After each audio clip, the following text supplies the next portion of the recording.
Moja pia kati ya taarifa ambayo imeripotiwa muda mchache ambao umekwisha kupita ni kuhusu ya kwamba Urusi imesogeza majeshi yake mengi huko mpakani mwa Ukraine, ikidaiwa ya kwamba inajiandaa kuanza mashambulizi mapya huko mkoani Kharkiv nchini Ukraine.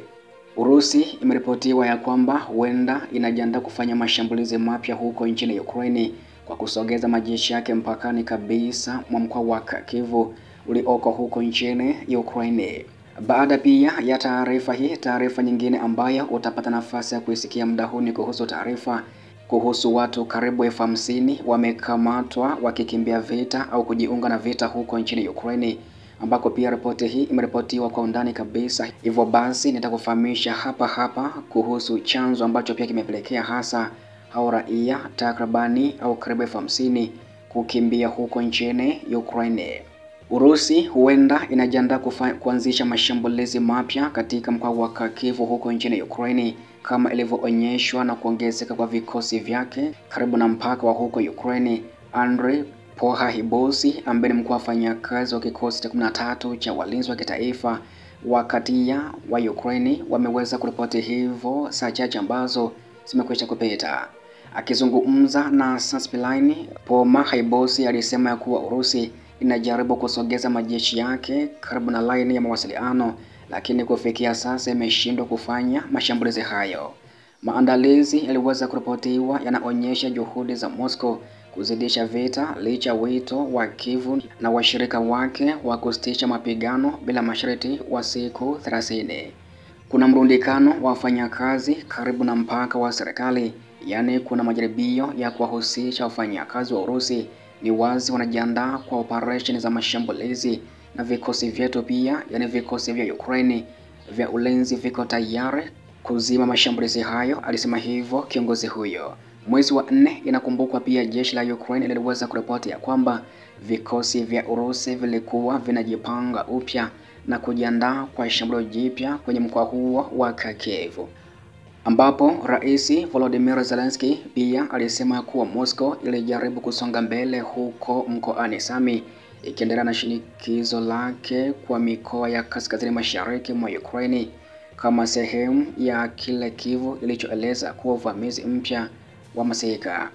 Gazeti la Financial Times liliweza kuripoti Mei 13 ya kwamba Urusi inaonekana kuandaa mashambulizi makubwa huko nchini Ukraine inapowahamisha wanajeshi kuelekea nyadhifa kuu za mbele.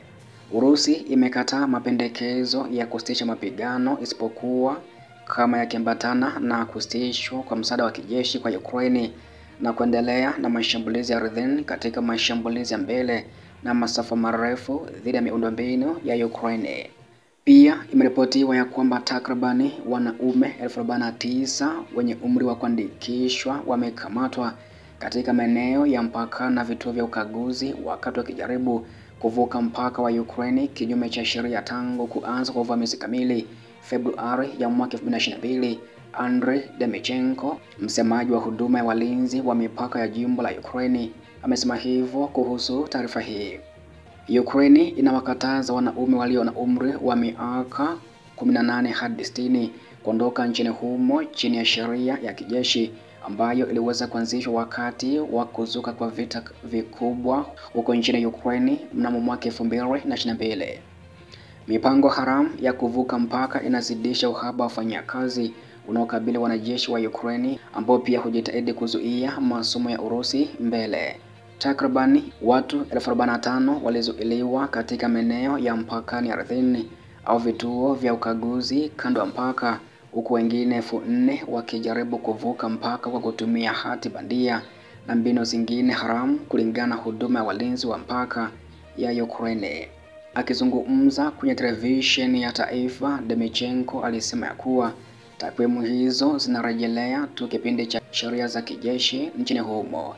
Huduma ya walinzi wa mipaka ya jimbo hushirikiana kikamilifu na walinzi wa mipaka kutoka nchi jirani na Umoja wa Ulaya ili kukabiliana na majaribio ya kuvuka mpaka kinyume cha sheria, kwa kuwa idadi ya kesi kama hizo imeongezeka sana tangu kuanza kwa sheria ya kijeshi.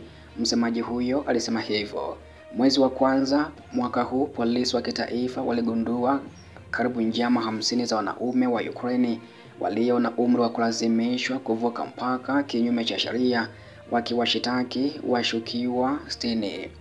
Waziri wa mambo ya ndani anayefahamika kama Ihor Klimenko alikiri mwezi uliopita wa Juni mwaka uliopita ya kwamba makumi ya wanaume hujaribu kuvuka mpaka kinyume cha sheria kila siku, lakini mamlaka ya Ukraine kwa kiasi kikubwa imeepuka kutoa takwimu kamili.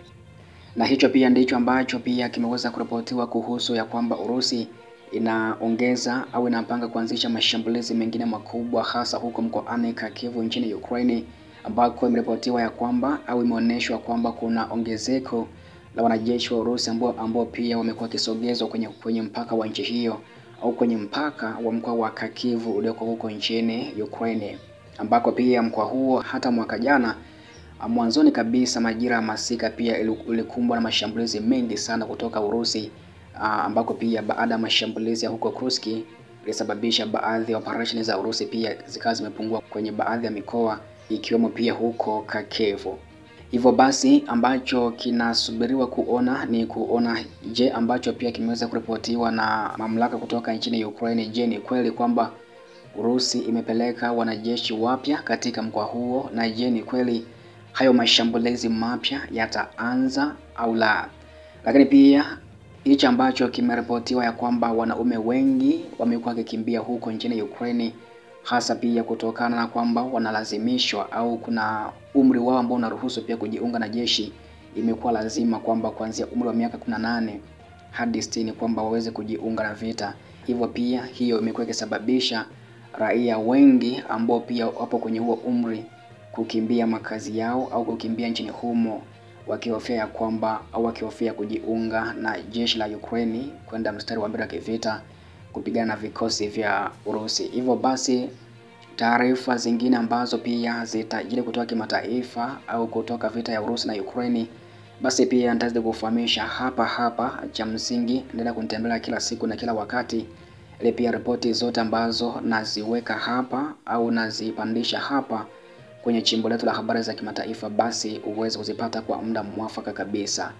Asante kwa sasa, na pia karibu sana hapo baadaye kwa taarifa zingine ambazo nitakuwa nimezipata na kukuwekea hapa. Hivyo basi nakusihi tu endelea kuwa pamoja nami muda wote na kila siku na kila wakati kupata ripoti zote hizi ambazo pia nimekuwa nikikufahamisha.